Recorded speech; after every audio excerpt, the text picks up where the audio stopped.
So I'm laying in bed right now trying to figure out if I want to do anything fun tonight. It's a Friday night in Eugene, Oregon, which is the University of Oregon's campus.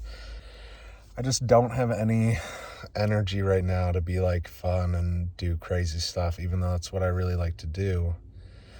So I just got Chipotle and I'm laying in my car, and I think I'm going to take a nap for like a half hour, an hour until like 7:30, and then see if I feel more energetic, because I really would like to go do something fun tonight and meet people, but I just don't have the energy. And sometimes I feel like doing stuff and sometimes I don't, and it sucks when I feel like I don't want to do anything.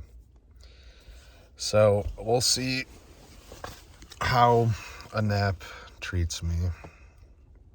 Well, I took a nap and I feel a little more energetic now, but not really.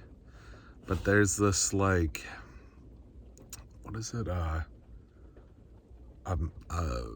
Music community night at this kombucha place, which feels like I have to go because I love kombucha, and I don't know, it seems like something I should do. So I'm gonna get ready and go to this place.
Turn left, then your destination will be on the right.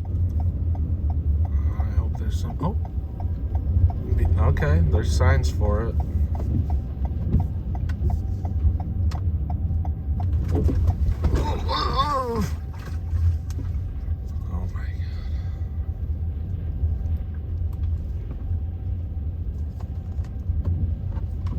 God. Okay, here it is.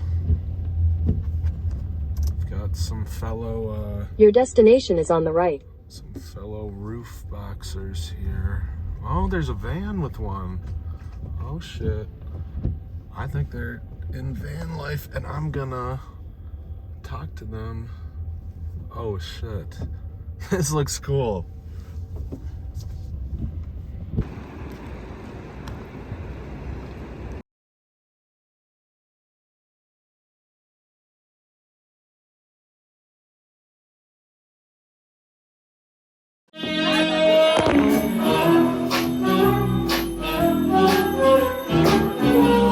Thank you.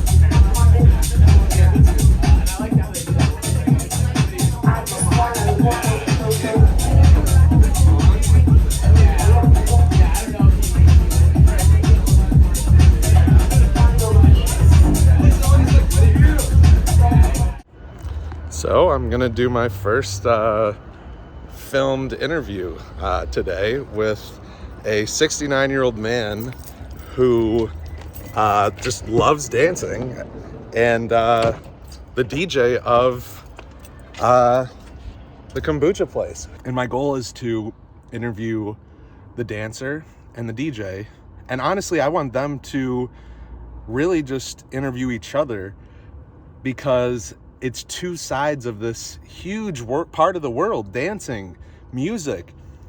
We have here the DJ who's creating the music that this guy dances to.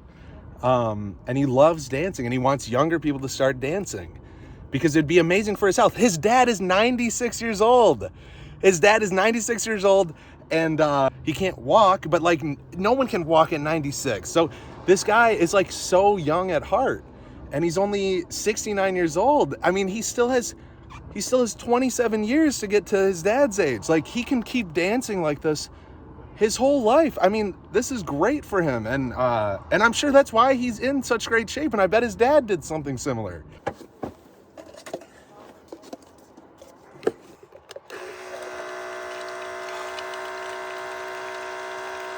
So far I've done dabs of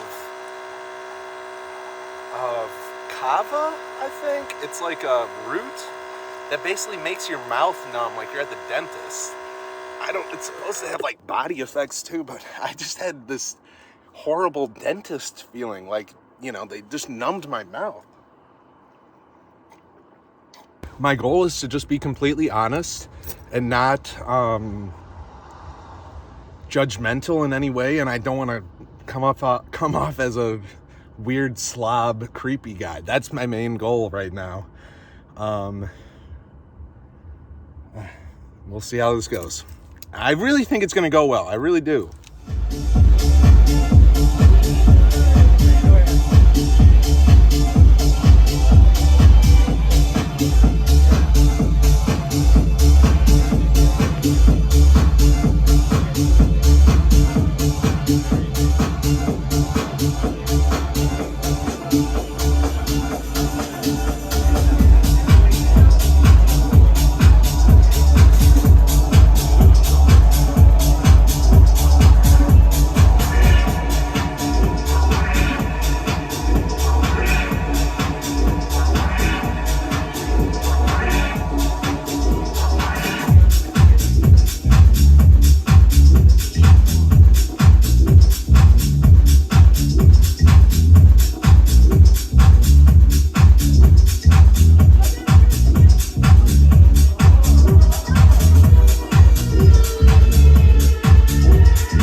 What do you feel when you just, like, when the bass line kicks in and the beat just moves through your body? Like, what's going through your head? Well, the music that you do is just, it moves me. I feel it, and I want to move to it.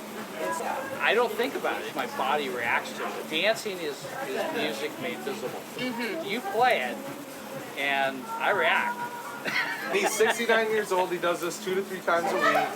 His I dad's wanna be 96. exactly like, wow. He can do this for the rest of his life. He can do and live a great life doing this. Yeah, no, it's fun. It's healthy. Here we are at BNF Kombucha, right? Right. Which is healthy for you. You know, we're not drinking alcohol. Mm-hmm. We're having fun. Your music was great. I loved it. Thank you. When people are passionate about their music, musician, a band, or instruments, or DJ, whatever they do, it makes it so much more real. Mm-hmm. Right. Just being authentically. No, yeah. That's what I'm trying to do right now. You're about to graduate from college, right? I am, yeah. I'm graduating in June. And you're at this point where you got to figure out, like, how serious you want to try and go with this, and like you want to try and make it and do this for your career. Yeah, it's kind of like a tough situation. When I was younger, I'd always watch like main stage EDC, main stage Tomorrowland, just like all these people like doing this, and I'm like, I could totally do this for like my career. It just seems so fun. Yeah. But now that I'm like the real world is. I don't know if I can do it at that capacity because it's a lot of travel and it's like a lot of commitment, and I value like my family time and like I feel like having a normal life, not being a celebrity, but like doing it as a hobby is super fun. Like just small shows like this are my favorite because you just like make people move and it's just super intimate. Like I love the big stage, I love the big crowd, but like the intimate stuff is really where the fun's at. I really think. That's great. No paparazzi. I'm just kidding. And you don't have to want to do this as your career. Like this can just be something that you love to do. Yeah. And it's the thing you enjoy that you do in life. I feel like before my senior year of college, I was like, you know, I'm gonna keep doing this, and if something picks up, I'm gonna go full force. But I used to like really love like video editing and like film stuff, but my whole thing with not pursuing that was because there's no safety net, which is kind of a cop out. But do you have any pressure on you to do something normal? No, not at all. Like my parents, they love that I do this as like a hobby, and like they really encourage me to like go out and do it. So really, I have no pressure. I think it's just like me and like what I know that I want, and I feel like doing it as a hobby I think is a lot more fun than doing it professionally, because I see how these like all of my favorite DJs, I see how they are, and they're tired, you know, they're like drunk all the time, and they're, you know, on some other stuff, and you know, I like enjoying life, not going at it like that. I'm like the same way where like I love to dance. Like that's the one thing about going to college here is the only place I can really dance is my own room. Like, let's be honest, when I throw on those headphones and like do my own things, You're being authentically you, just coming here and dancing. That's how I It's wanna fucking be. great for you. Yeah, so I started dancing about 10 years ago. And Okay, I never nice. danced. I like to dance, but I didn't really get into it until 10 years ago. But, I mean, when I was younger, I was really self-conscious about, what do people think about me? I don't care anymore. So I just be myself and dance. I really have to like go out of my way to like find the crowd that it's like, just let loose. I'm doing it because I actually love the music, and I love to make people move, and I love the dance and the energy and stuff. This is like the type of environment that I love the most, and it's just That's cool. yeah, just let loose, like live your life, like literally YOLO. I mean, college is hard. I always say YOLO, like literally, it's the most corny like I 2013 know. phrase, but like you only live once. That's what life is all about, connecting your interests and desires and passions. Yeah. Meeting people along the way is always super fun. And Yeah. I talk to a lot of people my age, and I always am like, what's your hobby? Like, what do you like to do for fun? You know, some people read, and some people like work out and stuff. I don't read. I'm not a reader. I wish I could, but I just can't read either. I cannot Like, read. everyone's chronically online. Like, I'm chronically online, yeah. but, you know, when I play music, make music, mix, and all that stuff, it is hard to get offline. It is. I'm addicted to it Right. at 69 because Right. everything I go, how do you do stuff without your phone? Everything you order. Oh, it's insane. It's crazy. And I'm thinking, wait a second though. I didn't have a phone when I was younger. And I had a great childhood. Yeah. We made forts. We played games, and we created our games, and just had a great time. And I had a great childhood. Yeah.